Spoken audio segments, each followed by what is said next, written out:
तुम्हारी पाठ, तुम्हारी पूजा, तुम्हारी शिद्दत, तुम्हारी अर्चना, ये सब कभी भी व्यर्थ नहीं जाएगा।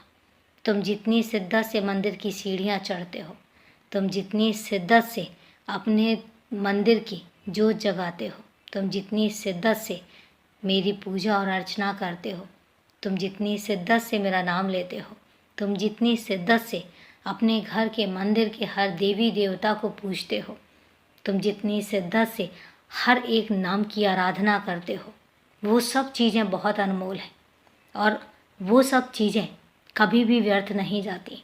पूजा अर्चना का फल कभी भी व्यर्थ नहीं जाता और जब ये फल मिलता है तो बहुत सुखद होता है।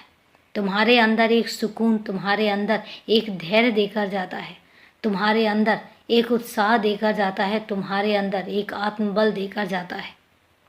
और इसलिए तुमसे कहता हूँ कि अपनी शिद्दत, अपनी पूजा, अपनी अर्चना हमेशा पवित्र रखो।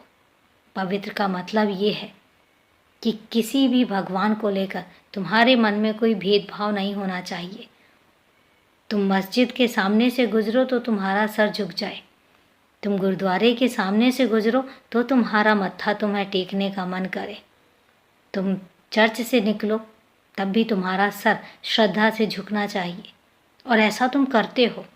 मैं ये नहीं कहता हूँ कि तुम मुझे मत मानो, तुम अपने भगवान को मत मानो, मुझे पता है कि तुम मानते हो, लेकिन इससे भी बड़ी बात यह है कि मैं तुमसे हमेशा कहता हूँ कि ईश्वर एक है और यही बात मैं अपने बच्चों को समझाना चाहता हूँ कि ईश्वर एक है, उसमें भेदभाव नहीं, क्योंकि ईश्वर ने कभी भेदभाव नहीं किया।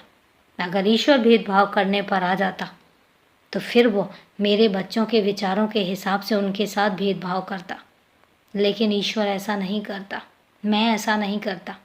मैं हर बच्चे को आगे बढ़ने के समान अवसर देता हूँ, समान मौके देता हूँ और इसलिए तुमसे कहता हूँ कि जैसे हो वैसे ही रहना, हमेशा वैसे ही रहना।